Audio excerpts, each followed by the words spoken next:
Ciao a tutti, oggi vediamo rapidamente un prodotto Anker Soundcore che potrebbe interessare a tanti di voi che mi chiedete consigli su un paio di auricolari senza gommino e con una spesa molto accessibile. Vediamo infatti le Anker Soundcore K20i, che sono appunto delle semi-open a bastoncino con una forma che conosciamo molto bene e che implementano il Bluetooth 5.3. Non voglio perdere altro tempo, questa sarà una recensione breve, per cui vediamo cosa troviamo in confezione quando le portiamo a casa. Dunque in confezione, oltre alla custodia con gli auricolari all'interno, troviamo ciò che serve: una guida rapida in diverse lingue, tra cui l'inglese ma non l'italiano, e un cavo di ricarica USB-A/USB-C di circa 20 cm. La custodia si presenta in materiale plastico lucido che ha due caratteristiche. La prima è quella di offrire un grip molto elevato, per cui dalle mani scivolano con difficoltà, mentre la seconda è quella di attrarre le impronte, anche se in questa variante più chiara si vedono di meno. Le dimensioni sono di 5,9 x 4,5 x 2,6 cm e nella parte frontale abbiamo il logo Soundcore e un grande LED bianco e verde ad indicare i diversi stati di accoppiamento e di carica della batteria. Sugli altri lati non sono presenti segni distintivi, tranne in questo inferiore dove abbiamo la presa USB-C per la ricarica. La costruzione è di medio livello, il coperchio come vedete si apre in modo diverso dal solito lasciando scoperti gli auricolari per facilitarne la presa. In questo modo però è soggetto a diversi movimenti, sia orizzontali che di torsione, quindi pur essendo buoni i materiali la costruzione lascia un po' a desiderare. Come avete senz'altro notato, non c'è il pulsante per la procedura di accoppiamento che potrà essere avviata tenendo premute contemporaneamente le aree touch dei due auricolari. L'estrazione, come dicevo prima, è comoda e altrettanto lo è l'inserimento, ma attenzione perché essendo totalmente esposti potrebbero cadervi se li spostate inavvertitamente dalla loro sede. Oltre alle forme note che conosciamo benissimo, qui abbiamo una rete metallica di colore argento a protezione della capsula e due microfoni. Il primo è una mia supposizione e dovrebbe essere posizionato all'interno della capsula stessa, mentre il secondo è ben visibile in fondo al bastoncino ed è esattamente in mezzo ai pin per la ricarica. Considerando il prezzo di vendita e a chi sono rivolti, non stupirà l'assenza del sensore di prossimità, quindi non sarà possibile fermare la musica quando li togliamo dalle orecchie o avviarla se li indossiamo. Della forma della capsula vi dirò a breve, mentre l'area touch non è segnata ma è posizionata sulla curva del bastoncino e risponde piuttosto bene, tra l'altro accompagnata anche da un suono ad indicare appunto il tocco. Per finire un plauso a Soundcore che ha mantenuto la maggior parte dell'auricolare con una finitura opaca, mentre lucida solo per la parte interna della capsula. Sono senz'altro le più leggere che abbiamo visto finora sul canale con un peso di soli 3,4 grammi, quindi se siete in cerca di qualcosa di molto leggero, ora sapete dove guardare. Tanta leggerezza non le rende comunque in grado di scomparire dopo qualche tempo che le indossiamo, anzi sono sempre presenti forse per colpa della forma della capsula che è panciuta. Insomma, come sempre accade per le semi-open, non avendo il gommino a disposizione e dovendo rimanere salde al loro posto, devono avere forme più abbondanti. Tenetelo a mente se avete orecchie piccole, forse meglio dei gommini taglia XS che potete reperire facilmente piuttosto che queste. Ad ogni modo sono senza dubbio comode grazie alle forme arrotondate e potete tenerle indosso per diverso tempo senza accusare fastidio o stanchezza, tranne avvertirne sempre la presenza, come dicevo poco fa. Il grado di isolamento passivo è rasente allo zero, i rumori ambientali passano con facilità, quindi se volete usarle in ambienti particolarmente rumorosi forse non fanno per voi. Questi auricolari hanno bisogno di essere usati in ambienti tranquilli o dove dovete sempre avere contezza dell'ambiente che vi circonda. Infine sono certificati IPX5, quindi resistenti a pioggia di media intensità e per le loro caratteristiche potete utilizzarle anche per fare una corsa al parco.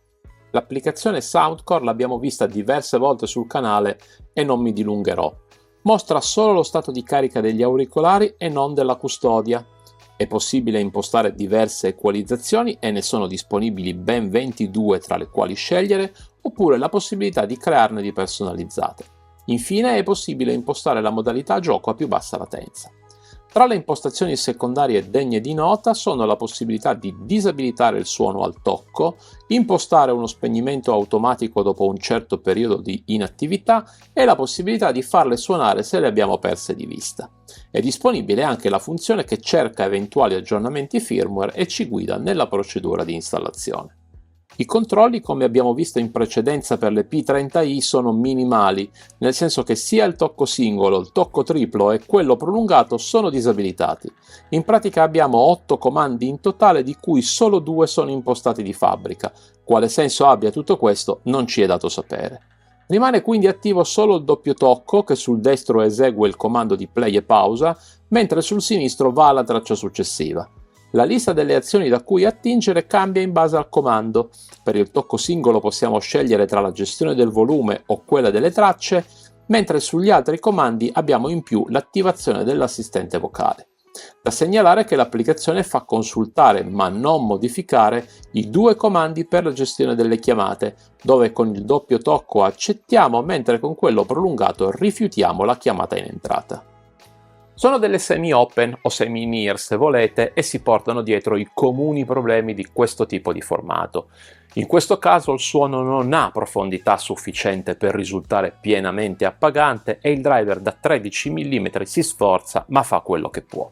I bassi sono presenti ma appena accennati, le voci sono riprodotte piuttosto bene e con un certo grado di nitidezza, mentre gli alti sono discreti anche se si sente un certo affanno nella riproduzione. Insomma, se le volete acquistare principalmente per l'ascolto musicale forse è meglio guardare altrove, anche se giusto per fare un paragone tra queste K20i e le Redmi Buds 6 Active, ecco, molto meglio queste che almeno hanno un po' di carattere in più. Non possiamo aspettarci miracoli da auricolari di fascia bassa come le K20i, ma possono stare sul mercato e possono giocarsela con altri senza sfigurare. Per finire sono dotate del codec AAC oltre all'SBC e per fortuna direi, visto che in questo modo possono essere utilizzate con la maggior parte dei dispositivi in commercio e con una buona velocità di trasmissione. Se li avete a disposizione e volete ascoltare un brano in grado di comprendere meglio quello che vi ho appena descritto, ecco, vi consiglio l'ascolto del brano in sovraimpressione. Noterete come sugli alti manchi qualcosa mentre le altre frequenze vengono riprodotte con una definizione migliore. Se volete, fatemi poi sapere nei commenti che cosa ne pensate. Ascoltiamo ora la resa dei microfoni in 2 condizioni comuni per la maggior parte di noi. Indossate le cuffie se le avete a portata di mano. Prova di registrazione audio in ambiente domestico. Prova di registrazione audio in condizione di traffico sostenuto. Se consideriamo che ci sono 2 microfoni e sono implementati degli algoritmi in grado di far risaltare la nostra voce, devo dire che in condizioni di silenzio mi sarei aspettato qualcosa di meglio. Si nota infatti un timbro leggermente metallico. Mentre in ambienti rumorosi la voce è piuttosto chiara e chi ci ascolta non farà fatica a comprendere quello che diciamo. In definitiva, un buon lavoro da parte di Soundcore per auricolare di fascia bassa.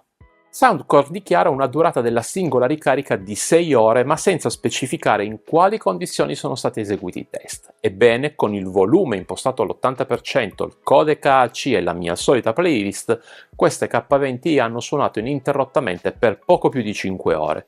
Direi pertanto che le 6 ore dichiarate sono facilmente raggiungibili diminuendo il volume. Soundcore dichiara anche che è possibile fare fino a 36 ore con la batteria inclusa nella custodia, che è di ben 700 mAh. Questo significa che abbiamo a disposizione altre 5 ricariche che, nelle condizioni del mio test, portano la durata reale a 30 ore. Un risultato nella sua interezza di tutto rispetto, mentre la singola ricarica è un po' scarsa, ed è questa una novità per Soundcore, che da questo punto di vista ci ha sempre abituato molto bene con auricolari da più di 10 ore di autonomia. Ecco, non è il caso di queste K20. Se poi le volete utilizzare per le chiamate vocali tramite Teams o Zoom, allora sono perfette dal punto di vista dell'ergonomia, meno per il fatto che fanno passare sempre qualche rumore e anche perché la batteria vi lascerà a piedi dopo circa 4 ore, 4 ore e mezza. Per finire, questo modello non offre la ricarica wireless, ma implementa quella rapida parziale che con 10 minuti di ricarica offre fino a 2 ore di ascolto. E veniamo quindi alle conclusioni, mentre vi mostro, come di consueto, un riepilogo delle caratteristiche principali e la mia personale pagella. Vi lascio qui di lato i pro e i contro di queste K20i e posso sintetizzarle dicendo che hanno un design classico abbinato a colori tutti gradevoli e con prestazioni discrete che per chi non sopporta i gommini o vuole essere attento a ciò che gli accade intorno sono una più che valida alternativa. Di listino costano 29,99 ma sono quasi sempre in sconto o con coupon da attivare. In questo momento infatti attivando tutti gli sconti a disposizione si arriva intorno ai 20 euro, che onestamente è un prezzo più in linea con le caratteristiche e le prestazioni. Non hanno funzioni più avanzate come la soppressione del rumore, ma abbiamo sentito che i microfoni sono di buon livello e inoltre la compatibilità con Android e iOS non è da sottovalutare. Bene, anche per questa settimana è tutto, vi ringrazio per essere rimasti con me fino alla fine e vi ricordo il canale Telegram dove non vi invierò offerte di calzini o robottini aspirapolvere, ma dove metterò i link per acquistare i sample che mi inviano in prova o che acquisto io per le recensioni. Se questo video l'avete trovato di vostro gradimento vi chiedo di mettere un like e di iscrivervi al canale così da rimanere sempre aggiornati. Alla prossima!